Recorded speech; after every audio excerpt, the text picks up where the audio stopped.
White towels on desk or hanging, bouncing in the sun. Guys, stop throwing ideas at me. I know I'm gonna do all of them. Okay. Yeah, we have warp speed. ICE is making hundreds of arrests in sanctuary cities. But before we get to that, a couple different things happened with Steve. Now is our boy Steve Witkoff. Let's talk about it. So Stevie boy came in hot, and he had a lot to say, and apparently it was quite controversial for many people. Special envoy to the Middle East, Steve Witkoff. He was certainly a key player in the negotiations and the deal between Israel and Hamas. Thank you for being on our show, and thank you for being willing to serve the country as well. Wanted to ask you about Hamas. Apparently, they told the New York Times, we are prepared for a dialogue with America and achieving understandings on everything. How do you see that? Well, I think it's good if it's accurate. I think we were able to demonstrate that President Trump's policies, peace through strength, they work. Everybody listens. And getting those 3 people out, that was a big deal. We've got 4 more coming out, I believe, this weekend. And it's a testament to how the world perceives President Trump's presidency. When you met with these leaders, whether it was in Qatar or in Jerusalem, how did you deliver that message that convinced them that you mean business and so does Trump? Well, Bill, I said you've got to look at the tweet, look at the truth, look at what he said. The words speak for itself. He expects a hostage release. Remember, we had nothing to do with the mathematics behind the prisoner release and the hostage release. That was set probably, I don't know, 11, 12 months ago in the so-called May 27th protocol that was agreed to by Hamas, by the Israelis, and monitored by the United States under the Biden administration. So that set the mathematics around how many Palestinians in Israeli jails would be released for each hostage who was coming out. Our job was to speed up the process because it felt like it had bogged down. And so that was the job, and we were able to get it done, and it doesn't happen without the president. It's on track for the moment, and we'll see what happens next, phase 2 and on. I was watching you at the end of the inauguration in the rotunda on Capitol Hill, and when now the former president was walking out, you stopped, grabbed his hand, and had some words with him. What did you say that you want our audience to understand about your message? I said, thank you. I said, thank you for allowing me to work on this peace deal because it was important, and I wanted to thank him for that. And what he said, thank you. Simple enough. Sir, could you project? Jared Kushner could never. I mean, dude, anyone could do this. I want to stress this. Okay? This man is not a particularly brilliant man. And the only reason why he comes across like a breath of fresh air, I guess, is because the tools that he has at his disposal are endless. Okay? Anyone could do it. Okay? Anyone could do it. A fucking real estate developer that is just a normie otherwise who plays golf with Donald Trump can do it. Why? Because he is the physical manifestation of Donald Trump in that room.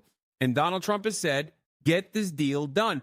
That's every moment that Steve Witkoff speaks about the successes of this ceasefire is yet another moment where you should realize that the Democratic Party, with the endless amount of pedigree that they had in terms of foreign policy, just truly did not want to do this. It's that simple. All of the other stuff was just lies. It was lies to keep up this veneer of interest in maintaining the international rule-based order or whatever. Like they wanted Israel to be let loose and they let it happen, and then they acted like, oh man, we're just really trying to stop it. It's not that complicated. Okay, why Bibi supported Trump then? He got played, or more to come? I think there's more to come. I think that's what it is. I think Benjamin Netanyahu also believes that Donald Trump will protect him from additional legal scrutiny, where he didn't feel like the liberals would do that for him. But you have to understand, this is not about Benjamin Netanyahu's wants, his political future, his goals. He is not an autonomous party. He's not an autonomous party. He's not a party that has any agency in this. He is merely a vessel of American empire. He's just the guy that you can yell at. He's the punching. And no, he's no longer insanely unpopular. all the bloodshed made him very popular in Israel again. Yeah, I said time and time again that all Biden needed to do was make a phone call, the right phone, okay? A phone call where he says it, and he never made that phone call. Now, this is a lot more complicated. This is actually a complicated process. It's a complicated process because it requires not American interests, but it requires the American design in the region to be tweaked potentially. Because now you're not dealing with a foreign ally that will just do whatever you want them, okay?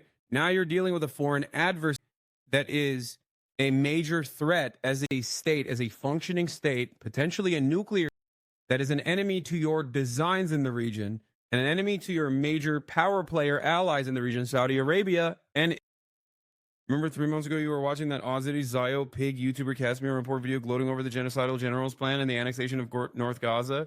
And 3 months after, they withdrew from North. Look, I'm not saying their designs for Gaza is over, okay? I'm not saying Israel's interest in Gaza is done. I think that there is still the West Bank. I don't like to speculate, but could you project 6 months ahead or so? Because one of the key pieces of the deal, as I understand it from friends who are very supportive of the Israel, in a way it was a terrible deal, but one that they should take because of the situation that they found themselves in. But the key was Israel did not have to declare an end. President Trump, if you could play this is call for number one. He says he's not confident. How confident are you, Mr. President, that you can keep the ceasefire in Gaza and conclude the three phases of the deal? I'm not confident. That's not our words. I'm not confident, but I think they're very weakened on the Gaza. Boy, I looked at a picture of Gaza. It's like a massive demolition site that it's real. It's got to be rebuilt in a